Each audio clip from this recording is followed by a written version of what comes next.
hate rappers. Your bars is weak, you should drop the pen. I fuck these hoes once, then I fuck them again. For my pop in the pen, doing 10. When I was growing up needing a father. Instead I got a sack of weed and a revolver from this hustler who said, I see you living with your single mother and your little brother, and ain't no other way to get paid today in this motherfucker. Look, my ex-girl, ancient history. I'm the priest, looking at ancient history. I'm living, you kidding me? Canary diamonds flying to the Canary Islands. Seriously.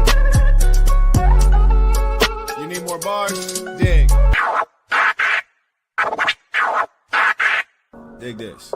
Your girl call you a boyfriend, she call me a blessing. Seldom does a legend speak to mere peasants, so listen closely. If you could walk in my shoes, you would think you just stepped in heaven. You must be deaf if you ain't heard my name. I expand my mind so much I got stretch marks on my brain. You give a black eye to the game every time you give a black eye to a dame. You do what a bitch you do.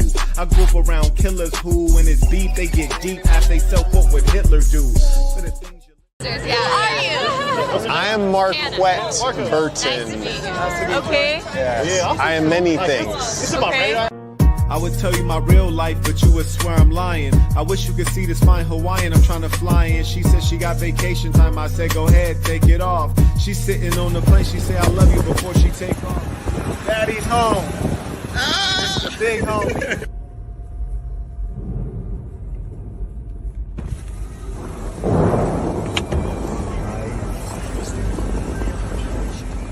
Life.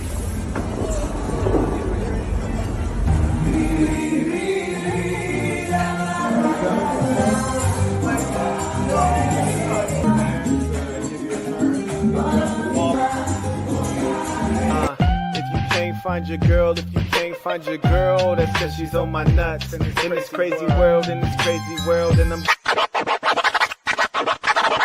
You wish you had one of these gold watch, black face. I think it's Sudanese. I'm in Hanoi with two of these bad Vietnamese chicks. Like, who is he?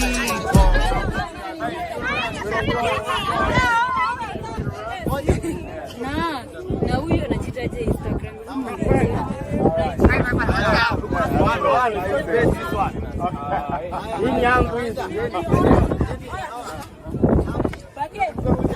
Velvet tee, gold watch on me. I'm keeping it P. Debo in the tuxedo. I'd be a fool if I love him. You'll be a fool if you trust him. Here with my niggas, we keeping it gangsta. Yeah, I'm a slayer, I'm just keeping it player. I'm fucking her now, we're man eating it later. That's maybe why he is a hater. I'm wearing all black like I'm being a raider. You talk to police, we call you a traitor.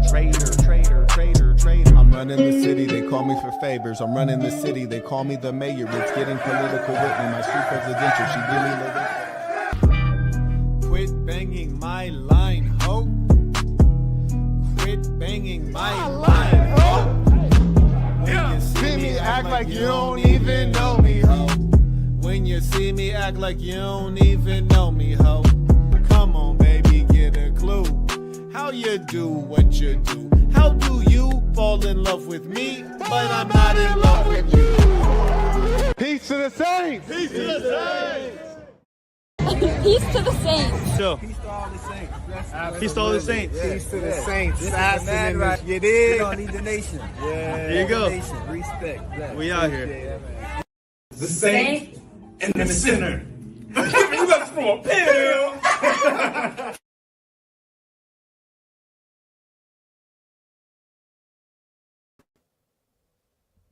Peace to the saints. We are back for another installment today. I think this is live session number 3, but this one is an absolute pleasure. I have Jude here with me. I will yield the floor for him to introduce himself. We are discussing the training center, which is to create honorable men, moral women, and end things like child support. You know, make the world a better place. I yield the floor. Thank you, Marquette. Thanks for having me here, of course. I'd like to give gratitude to you, of course, for having me on your platform. And I'd like to say to all the saints, peace to the saints, peace to the saints. So my name is Jude. I graduated from Royal University top of my class, graduated in finance, summa cum laude, of course. So that means, for those that don't know, that means I got a 4.0 GPA straight through college. The whole time. Whole time. In finance. In finance, yeah. That's pretty good. Okay. I got to hire you for something then. Good Lord, bro. Like, good Lord. So from a practical standpoint, say if people wanted to pay for your services at this point in time, like what could we pay you to do? From my background, business operations, I was running a motel in Florida for quite some time, in which I generated over $200,000 in net operating income. Okay. We sold it for a profit, of course, thanks to me, of course. I didn't get a penny out of that. Business got it, but I got the experience, of course. Okay. Accounting as well. I'm very familiar with accounting. What else can you have? Investments, but mostly cash flow projections, not really getting into the how to value a particular business, like EBITDA, not really that specifically. Yeah. Okay, well, congratulations on your success. I really want to underline the rigor of a finance degree versus, say, a weak degree like political science, for example, which is what I did. You can almost do that while you're sleeping. And in certain disciplines, finance, computer science, it's not normal to have a 4.0. Like no one really expects you to have a 4.0. So just to do that in general and maintain it over 4 years is magnificent. And summa cum laude and kuma luma, all that, I don't even know what that means. That's how far away I was from being that. So top of your class is phenomenal. I admire that. I commend that because you represent us well. So I thank you for honoring us here with your skills and intelligence. And let's get to this work. Yeah, of course. So I initially came up with the idea that I should use the same thing that I'm implementing within our firm, which is I currently work in private credit. Previously started with private equity, then I shifted to private credit. So private credit is completely different than private equity. Within our private credit firm, how we usually disperse capital is by having our investors have commitments. So they have commitments in which they fund on a quarterly basis in our open-ended funds. And for those that don't know what an open-ended fund, that means that you can come in and leave as you want if you're an investor. So what I decided to work with, can they see this spreadsheet? Yes, absolutely. Yeah. So what I decided to introduce here is that every section should have a quarterly commitment rather than it being just ad hoc. Because ad hoc based commitments is whenever you feel like, and not on a daily basis you see people thinking about funding the training center. So I just wanted to introduce this idea, but before I had to introduce this idea to the entire SASN, I wanted my section, which is the New York City section, to go through with actually implementing this and actually implementing this idea, in which we did. So I brought to them that I would want to, raise $2,000 every quarter within our section to contribute to this training center. I told them that, first of all, it's going to be for 1 quarter only. We're just going to do it for, I believe we did it for Q3, and then for Q4 we'll just see what happens then. So we did it for Q3. We raised around, I think it was $2,000, and then we funded to the training center. And I wanted to see if that's a viable method and if we can implement that within the SASN itself.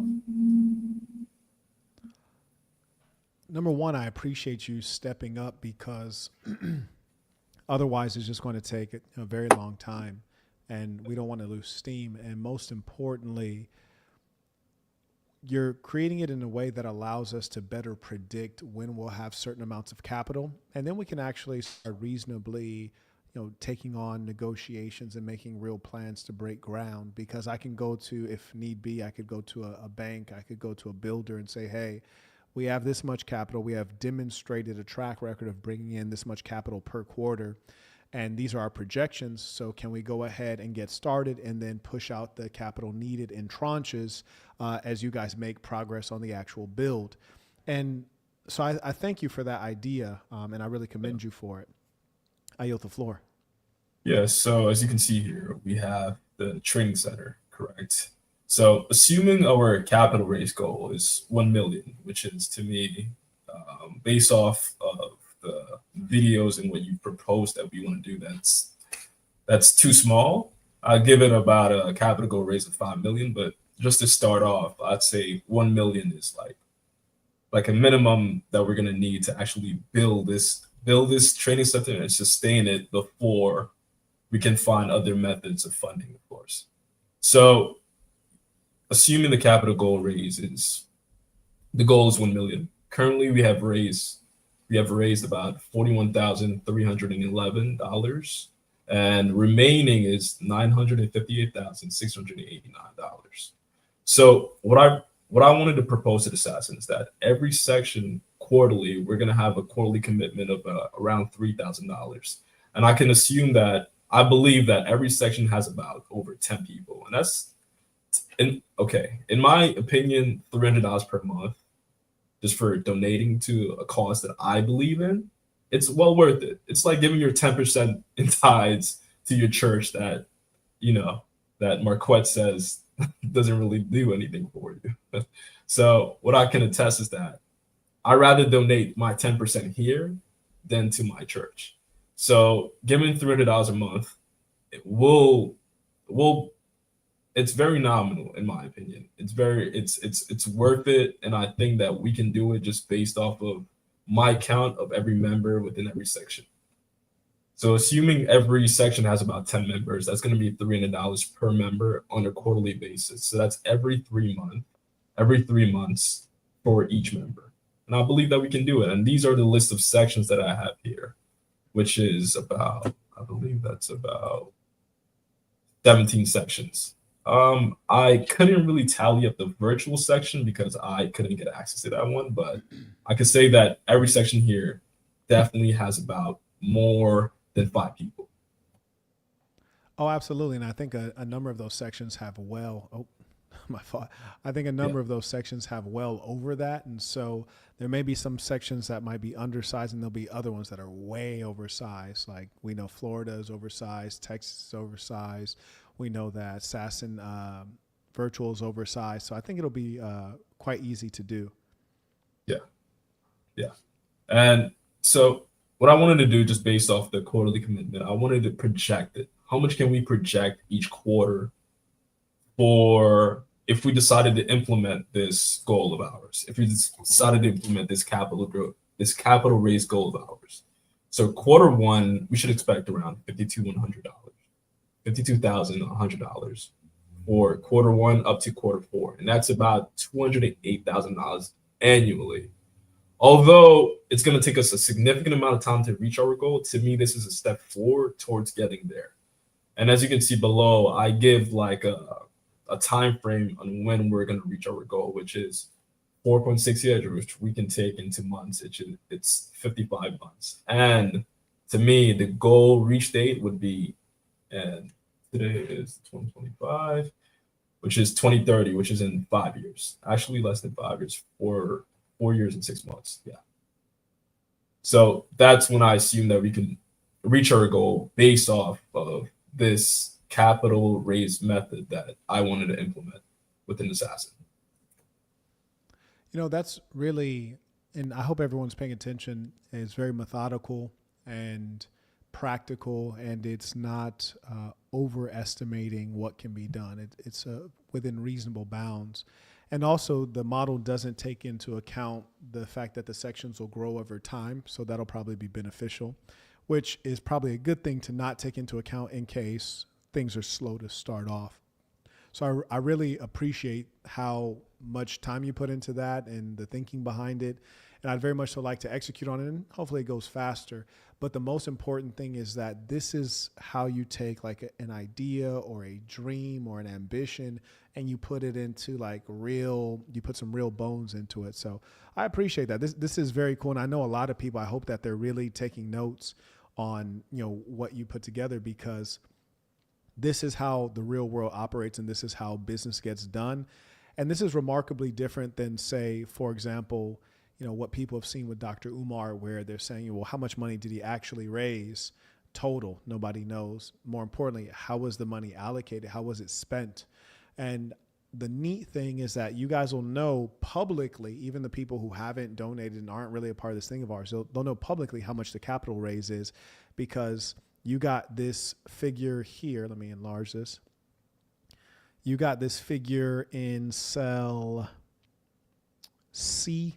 So we got Charlie 4. You got that figure from Public View, right? From the GoFundMe. Yeah, GoFundMe. Yes, C4. Exactly. So C4, the total capital raised to date, which is 41,000. And shout out to all the people who have supported. That's a public figure. You can see that on the GoFundMe. That's the only place that we collect funding for the training center, and it'll always be public. And just as we have Jude here able to track all these numbers in terms of the capital raise, when we have the capital expenditure, we'll also have Jude to track the capital expenditure and be able to show people, hey, this is precisely what your money is going to. So it's actually going to where you intended, and there's minimal overhead. Yeah, absolutely. And just to add to that, Marquette, when we're spending, it allows us to, for vendors to trust us more, as we know how much money that we're going to put towards each vendor. And then we can probably hop on a payment plan per vendor, rather than it being, oh, I'm just going to pay you $200,000 just upfront. I'm going to pay you through the life of, either the project or in, the life of whatever terms that you would want to pay in, which can be a year or 2 years. It's going to be a monthly payment. And for those of you who don't know, I've looked at a number of different options with my team, and we've really racked our brains over this, because the big goal is to have a large space where we can all meet. And when you have a large space, you're going to need essentially commercial grade bathrooms. You'll have to have like enough stalls for the guys and, enough accommodations for the women, and then a big enough rectangle or square shape to be able to have, group presentations, learning, to be able to have like gala events, so that you can have like tables and chairs for people to sit and dine. And that is essentially a commercial layout. And commercial buildings, like the idea of getting a commercial building that's in reasonable shape to use now for $1 million is pretty laughable. So we'll either have to have it on the land here that I'm willing to donate, which is of good value, or we'll have to acquire a building. And we've looked into that. I've actually made expenditure already to go look into those opportunities. And frankly, it's just not there. When you're looking at commercial loans, which could be a consideration, we could take this capital, put it into a commercial loan. But the challenge with commercial loans is typically the way they'll allow you to get leverage is, so they'll say, hey, put down 20%, 25, 30%, and then we'll give you a loan for, $1 million or 2.5, whatever the case is, based on what you have for the 20%. But usually that's in the residential rental market. So you have to be able to rent out rooms and tell the bank or the investor, hey, we're going to be able to turn this much profit every month because we're renting out these rooms. In this case, we're not renting rooms. This is something for the community. This is not a commercial thing. It's a commercial building. It's a commercial design, but it's not a commercial building in that it's going to be making a bunch of money and it's going to be constantly inhabited. This will be a place you guys can have your weddings. This will be a place that, we can have larger celebrations and gatherings and education. It'll be like a community center. And that's usually funded with tax dollars. And that's essentially what we're doing is, like, as a community, we're funding something that we believe in. And I will be putting in even more capital myself, of course.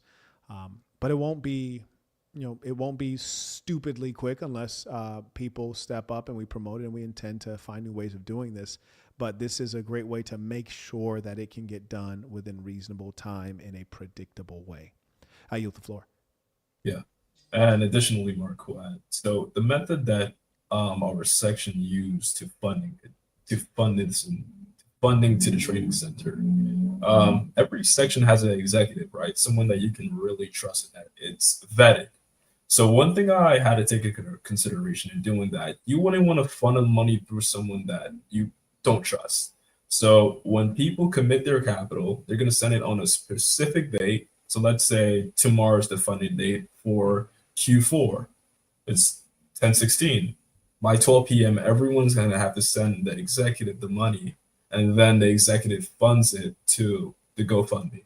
Okay. So I wanted to make it trustworthy that, of course, if you're an executive, you're trusted within Assassin, of course. And that way people don't, kind of steal money that's not theirs. Yeah. Absolutely. 100%. And what we will do as we expend capital, I've already expended some capital and I haven't made any deductions or anything like that, but we will account for every single thing. Like, for example, you have to get a 911 address, which I've mentioned before, which costs like $75.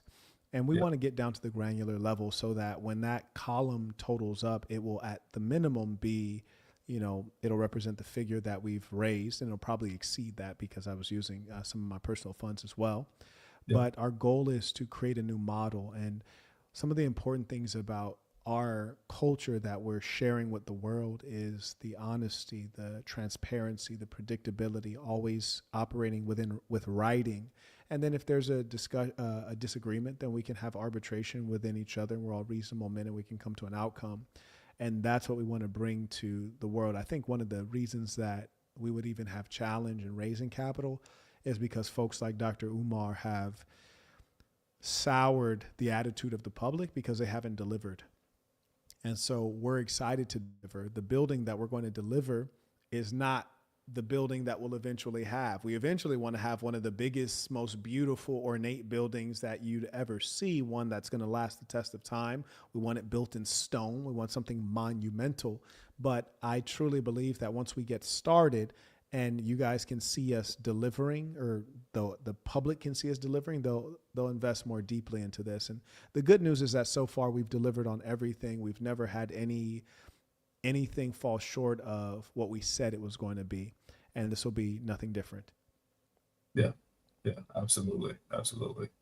And in terms of, like, let's say this entire process, I would like us, me, Marquette and I are gonna hopefully build out, not hopefully, but we're gonna have to build out this entire thing where it's like I'd say it's like a system in which everyone knows how it goes. So basically, your commitment for the assassin, not for the assassin, but for the training center. And then it gets sent to the particular person you trust, which is the executive, of course. And then it gets funneled to GoFundMe. And then it gets dispersed to whatever construction cost that the funding, not funding, but that the building might incur. May I ask you a question? It's going to be a whole system. Why is it that the allocations are not agreed upon by each member of the section, and then they agree to send it direct to the GoFundMe by noon and then just send the receipt of that? To me, I thought it would be much better if we account, because we're going to have to account for this entire thing, right? Okay. I can't go from name to name, reading name to name and be like, okay, this person committed $100. Now I got to go into my spreadsheet and be like, look for, let's say, Marquette within a list of names that other people might be called Marquette. So how I wanted to do is just name it Sats in New York or Sats in Dallas, Texas, and then we can account better because it's more consolidated like that. I only want the data to be, I just want everything in one place to understand, okay, they committed on this day, next person's coming in on this day. And it just makes it much more better for me as I'm the numbers guy and going into that data and not being able to be all around just looking. Just keeps it more clear and concise, in my opinion. Okay. I yield that to you then. And if we would make an effort to, as best we can, keep track of everyone's individual contributions, even though the ultimate contribution might come from the section, because I always want to make sure that if ever we had to reverse anything, or I needed to send, like, say I refunded the whole GoFundMe, I want to send the money back to everybody, which I don't know precisely how that works. I would think theoretically GoFundMe would just reverse the transactions. I want it to be able to go back to everyone. And so in this case, it would go back to the executive of the section, and then they would have to make the disbursements from there, which is fine, as long as we have the records. So if we just make sure that we have those records, because for me, it's hugely important just in business in general that you always know, how you can refund the customer if needed accurately. So we'll keep those records, even though the executive will be the final handoff. Yeah. And everyone, so for the executive that's going to do this, which I'm not the executive in my section, it's Justin, of course. Mm-hmm. And So what I decided to do is actually include it within my notes to say this person funded this commitment amount and they sent it via Venmo or Cash App. And then I, Jude, was this recipient, and then I funded via GoFundMe. So every quarter, you're going to have something like that. And you're going to send a screenshot or a spreadsheet to me, of course, in which I'll consolidate all that information to keep a track of it, of course. Respect. And I appreciate you sharing your skill set. I want to let you guys know, I get DMs all the time from people who say that they have skill sets. I'm sure some of them do. Maybe some of them don't. But the reason that we can rock with Jude or anyone else is because of the familiarity. There's a young man who reached out today. He said, hey, I'm a carpenter. I build stuff. I know you guys are doing a lot of stuff at Burton Plantation. I'd love to come and build. And I said, okay, awesome. Are you a part of a section? He's like, no. I was like, okay. Have you been to an event? He's like, no. I was like, okay, well, when you get some of those things done, let me know. Like, we'd love to work with you. And he wanted to volunteer, but it's hard to even accept a volunteer because we don't know your skill set. We don't know your integrity. And so, we come out to some events, go work out with the guys in your section, what have you. These are really important things. And we'll always find a way. We want to show love to those who show love to us. Like, for example, Aaron, who's in the Atlanta section, I just messaged him because he's an electrician. And I said, hey, bro, like, let me know some pricing. I want to get you down here and put some, give you some work to do because I'd rather hire someone who lives 3.5 hours away from me, true story, than hire someone who lives 3 minutes away that I don't know. And so the goal of this thing has so much potential, and you guys can finally stop complaining. We can stop complaining about who didn't do this or that for us because we're building something for ourselves. And, that is really the heart of this mission. And I've already stripped the features to make sure that the capital ask is much lower than it would be otherwise. What we're looking at right now, on the bare bones is we need a building with high ceilings, with obviously a roof that is not flat and has a mud room just for, when you enter, you make sure your shoes are clean before you enter the main space. And it has 2 commercial bathrooms. That's essentially all we need. And that would have to be a minimum of 5,000 square feet. And that's on the small side. And frankly, that's very stripped down, and that does not include the cost of the land, which in 9 out of 9, I'm going to end up donating my land unless we magically someone's like, hey, I want to donate this great land in Houston, Texas, and Austin, Texas, or something like that. And it's free. And then we just slap it down there.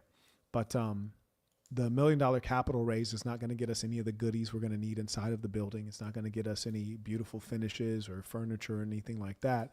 It'll be a place that will house us and allow us to get on with the meat and potatoes of what we do within Assassin. Yeah, absolutely. Anything else for the people? Probably I didn't explain this part. So I had to include people that are funding, can you see the spreadsheet?